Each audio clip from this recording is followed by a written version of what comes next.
The sun beat down on dusty plains as Jebediah, or Jeb as everyone called him, squinted at his cattle. He was a cattleman, plain and simple. His days were long, filled with the lowing of cows and the creak of saddle leather.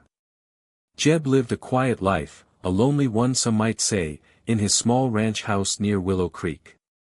His only companions were his loyal dog, Blue, and the endless Texas sky. He wasn't unhappy, exactly, just empty. Jeb had a good heart, though life had hardened him like the sun-baked earth. He helped anyone who needed it. But most folks kept to themselves in these parts. Tomorrow was just another day of the same. Or so he thought. The creek was the lifeblood of his ranch, and every morning, Jeb rode out to check on his herd, making sure they had water and were safe from predators. He was a simple man with simple needs. The sun peeked over the horizon, painting the sky in shades of orange and pink. Jeb rose before dawn, as he always did. Blue, his trusty Australian shepherd, thumped his tail against the wooden floor, eager for the day's adventure. Jeb pulled on his worn leather boots, grabbed his hat, and headed out. The smell of sagebrush and damp earth filled his lungs. It was a good morning, just like any other. His first task was always the same, checking the cattle down by Willow Creek. It was a ritual as old as the ranch itself. He mounted his horse, a sturdy brown mare named Bess, and they set off at a gentle pace. He scanned the horizon, searching for any sign of trouble, stray cattle, coyotes, or anything else that might disrupt the peace. The cattle grazed lazily, their tails swishing, seemingly without a care in the world. As Jeb rounded a bend in the creek, something caught his eye. It wasn't a stray calf or a fallen branch. It was a small figure huddled near the water's edge. Bess whinnied softly, sensing Jeb's surprise. He urged her forward, his heart pounding in his chest. As he got closer, he could see it was a girl. She was thin, her clothes were tattered and dirty, and her face was smudged with grime.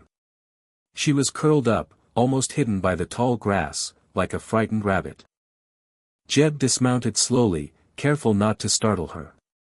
Blue, sensing something was amiss, stayed close to Jeb's side, a low growl rumbling in his throat.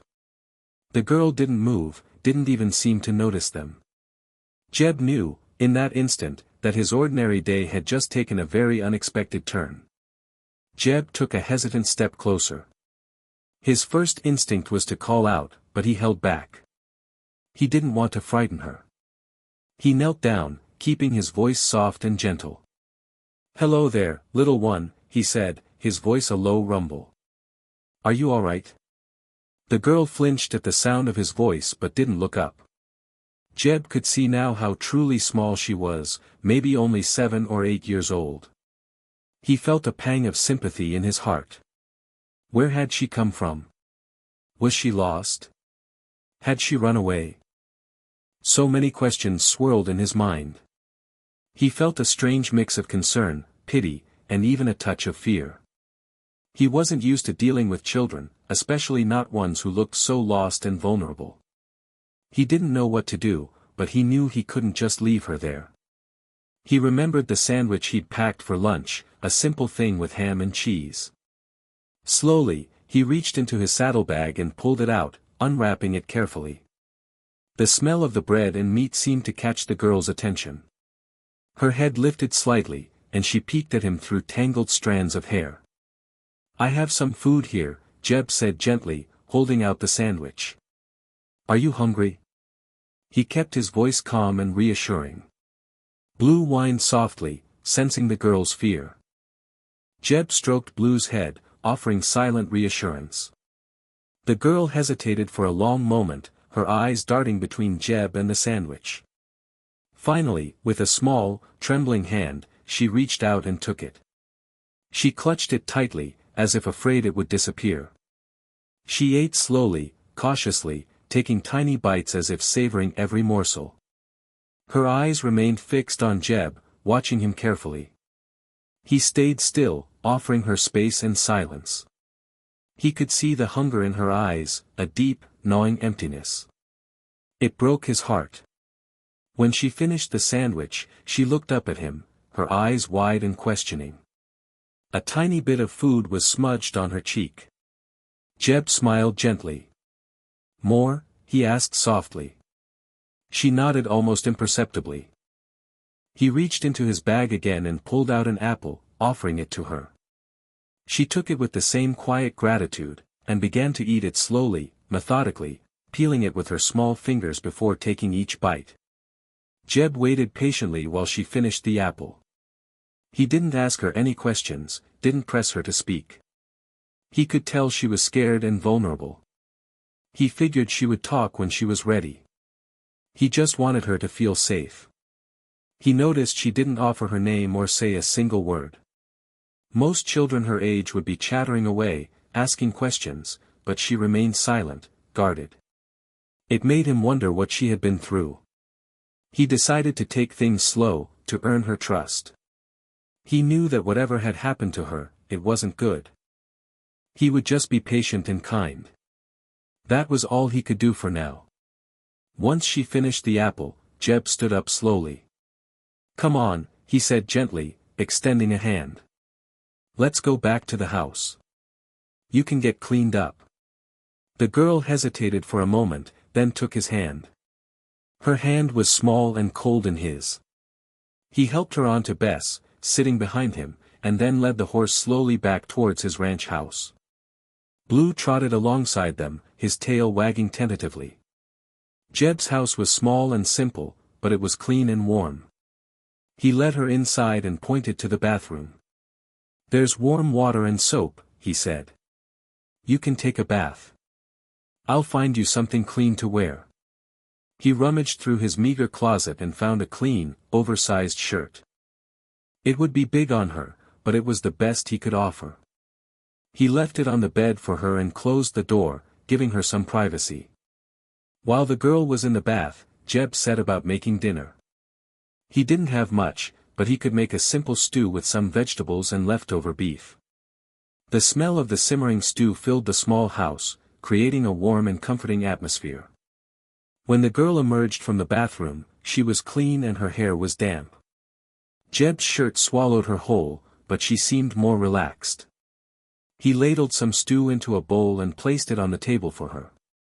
She sat down quietly and began to eat, still hesitant, but with a little more enthusiasm than before. He watched her, a warmth spreading through him. It felt good to take care of someone. Even if she didn't say a word, he knew he was making a difference.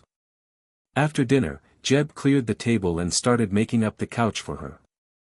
He pulled out some blankets and a soft pillow. The couch wasn't the most comfortable bed, but it was the best he could offer. He wanted her to feel safe and secure. He turned to her, his voice gentle. "This is where you'll sleep tonight," he said. "You're safe here. You can stay as long as you need to." He hoped she understood. He didn't know if she would run off in the middle of the night, but he wanted her to know that she had a place to stay, a place where she could rest and feel protected. He pointed to Blue, who was lying by the fireplace. "He'll keep watch," Jeb added with a smile. "He's a good dog." Later that night, after the girl had settled into the couch, Jeb sat on his porch. The stars twinkled above him, a million tiny diamonds scattered across a velvet cloth. He looked out at the vast expanse of the night sky, and his thoughts turned to the girl inside. He wondered about her life, her family, her past. Where did she come from? Why was she alone? What had she seen? What had she endured? He couldn't imagine what it must be like to be so young and so lost. He also wondered about her future. Would she stay? Would her family come looking for her? Would she ever speak? He hoped, more than anything, that she would find happiness, that she would find a place where she belonged. The weight of the unknown settled heavily on his shoulders. A fleeting image flashed through Jeb's mind, unbidden. A small girl, running through a forest, sunlight dappling through the leaves. She stumbled, her small legs pumping, her breath coming in ragged gasps. She was alone. The trees loomed tall and menacing around her. She clutched a small, worn teddy bear to her chest. A twig snapped behind her, and she whirled around, her eyes wide with terror. Then, darkness. The image vanished as quickly as it came, leaving Jeb shaken. He didn't know if it was a memory, a dream, or just his imagination running wild. But it felt real, too real. He stood up abruptly, needing to shake off the feeling. He had to check on her. He quietly opened the door and stepped inside. The house was dark and silent, save for the gentle crackling of the fire in the hearth. He tiptoed over to the couch and looked down at the girl. She was finally asleep. Her breathing was soft and even, and her face was relaxed. She looked peaceful, almost angelic, in the dim light. He noticed she was clutching one of the blankets tightly, as if seeking comfort. He stood there for a moment, just watching her, a sense of protectiveness washing over him. He was glad she was safe, at least for tonight. He hoped she would be safe tomorrow too. He quietly backed away and returned to the porch, his heart a little lighter. Back on the porch, Jeb sat down again, the stars seeming a little brighter now. He thought about his life, his quiet, solitary existence. He hadn't realized how truly lonely he was until now. He had Blue, of course, but a dog wasn't the same as a person. He'd gotten so used to his own company that he'd almost forgotten what it was like to share his life with someone else. And now, suddenly, there was a child in his house, a child who needed him. It was unexpected, overwhelming, and, strangely comforting. It was like a little spark of light had been lit in the darkness of his life. He didn't know what tomorrow would bring, but for the first time in a long time, he felt a sense of hope, a sense of purpose. He wasn't just Jebediah, the lonely cattleman, anymore. He was someone who could help, someone who could care. The first rays of sunlight streamed through the windows, waking Jeb early. He got out of bed, careful not to make too much noise. He quietly started the fire in the stove and began to prepare breakfast. He decided on scrambled eggs and toast, a simple, hearty meal. He wasn't sure if the girl would even eat, but he wanted to have something ready for her. As he cooked, he couldn't help but glance over at the couch. He wondered if she was still asleep, if she had run away during the night. He felt a knot of anxiety in his stomach. He hoped she was still there. He needed to know she was safe. He cracked the eggs into a bowl and whisked them vigorously, the clatter filling the quiet house. Just as he was about to put the toast in, he heard a small sound behind him. He turned around and saw the girl standing there, watching him. She was still wearing his oversized shirt, and her hair was a little messy. She didn't say anything, but she looked a little less scared than she had the day before. As he placed a plate of eggs and toast on the table, he caught her eye. And then, a miracle happened. She gave him a small, shy smile. It was barely a flicker, but it was there. His heart leaped. It was the first sign that she was starting to trust him, that she was starting to come out of her shell. After breakfast, Jeb decided to tackle some of the morning chores. He grabbed a bucket and headed out to the chicken coop. He glanced back and saw the girl watching him from the doorway. "Want to help?" he asked gently. She hesitated for a moment, then nodded shyly. Together, they walked to the coop. Jeb showed her how to scatter the chicken feed and how to collect the eggs. She watched him carefully, her eyes wide with curiosity. He gave her a small basket and showed her how to gently place the eggs inside. She was surprisingly careful and delicate. He noticed that she seemed to enjoy being outside, surrounded by the animals. It was a small thing, but it felt like another step forward. As they worked together, a sense of quiet understanding grew between them. Jeb didn't push her to talk, but he made sure she knew he was there for her. He would smile at her, offer her words of encouragement, and simply be present. He noticed that she started to mimic his actions, carefully copying the way he held the bucket or the way he spoke to the chickens. She was learning from him, trusting him. He felt a growing affection for her, a sense of responsibility that he hadn't felt before. He was no longer just taking care of her, he was connecting with her, building a bond that transcended words. He knew they had a long way to go, but he felt like they were finally on the right path. As they were finishing up with the chickens, a truck pulled up to the ranch house. A man in a sheriff's uniform stepped out. He was tall and weathered, with kind eyes. Jeb felt a sudden jolt of apprehension. The sheriff approached them slowly, his hand resting on his hat. "Morning, Jeb," he said, his voice friendly. "I'm Sheriff Brody. I'm looking for a missing child. We've had reports she might be in this area." He didn't show a picture or any official documents. He just looked at Jeb, his eyes searching. Jeb's heart pounded in his chest. He felt a sudden urge to protect the girl, to shield her from whatever was coming. He glanced at her, and she clung to his leg, her eyes wide with fear. Jeb stood a little taller, his gaze hardening.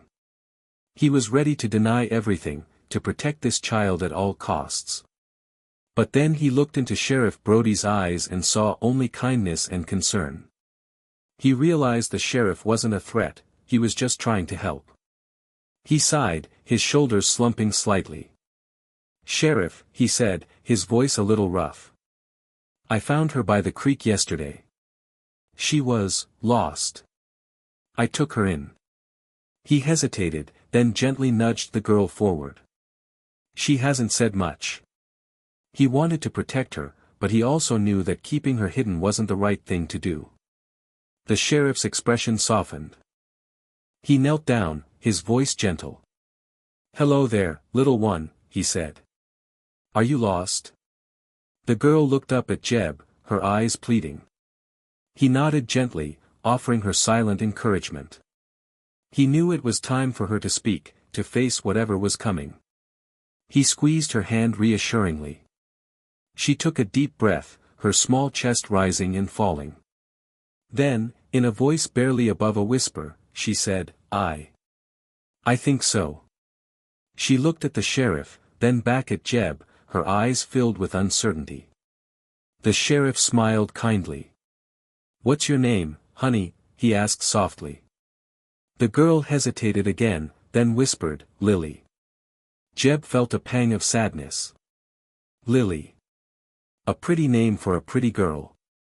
He knew, in that moment, that she would be leaving soon.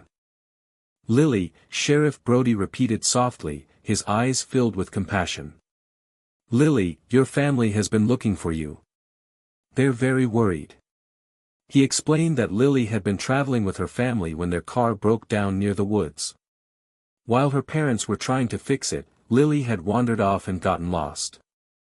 They had been searching for her for days, calling the sheriff, putting up posters. Jeb listened, his heart aching for Lily and her family. He knew he had to let her go, but it didn't make it any easier. The sheriff pulled out his radio and spoke into it, his voice calm and reassuring. "I found her," he said. "I'm with Lily. Send them over." It wasn't long before another car pulled up, speeding down the dusty road. A woman leaped out, her face etched with worry. Behind her, a man followed, his expression equally anxious. They both ran towards Lily, their faces lighting up with relief when they saw her. "Lily," the woman cried, her voice filled with emotion. She rushed forward and scooped Lily into a tight hug, tears streaming down her face. The man joined them, wrapping his arms around both of them. They were a family, reunited after days of fear and uncertainty. Jeb watched the scene unfold, a lump forming in his throat. He was happy for them, but he also felt a deep sense of loss. Lily's mother approached Jeb, her eyes shining with gratitude. "Thank you," she said, her voice thick with emotion. "Thank you for taking care of our little girl. We don't know what we would have done without you." Her father shook Jeb's hand firmly, his grip strong and sincere. Then, Lily stepped forward, her eyes meeting Jeb's. She reached out and hugged him tightly, her small arms wrapping around his waist. And then, she spoke, her voice clear and soft. "My name is Lily Pad," she said. "Thank you, Jeb." Jeb's heart swelled. Lily Pad. He would never forget that name. He hugged her back, his eyes stinging with tears. "You're welcome, Lily Pad," he whispered. "You be good now." Lily's parents continued to thank Jeb, showering him with words of gratitude and appreciation. They offered him money, but he refused. "Just knowing she's safe is enough," he said, his voice hoarse. They promised to keep in touch, to send him pictures of Lily. They told him that he was a good man, that he had saved their lives. They loaded Lily into the car, her mother holding her close. As they drove away, Lily waved to Jeb from the back window, her smile bright and genuine. He waved back, his heart aching with a mixture of sadness and joy. He watched until the car disappeared down the dusty road, leaving him alone once more. Jeb turned and walked back towards his house, Blue trotting faithfully at his heels. The ranch was quiet again, the silence almost deafening after the morning's commotion. He knew his life would return to its familiar routine. But something had changed. He wasn't the same lonely cattleman he had been before. He had made a difference in someone's life. He had shown kindness and compassion to a child in need. He had offered her shelter and safety. And in doing so, he had found something within himself that he didn't know existed. He was still alone, but he wasn't as lonely as he used to be. He had a memory to cherish, a connection that would stay with him always.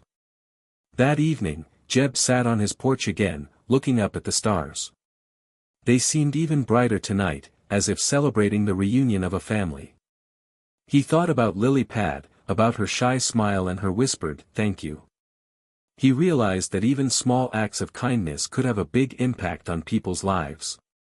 He didn't know if he would ever see her again, but he hoped that he would. He imagined her growing up, happy and healthy, always remembering the kind cattleman who had helped her when she was lost. He looked towards the future with renewed hope, knowing that even in his quiet, solitary life, he could make a difference. And as he waited to see what tomorrow would bring, he smiled. He was no longer just waiting. He was living.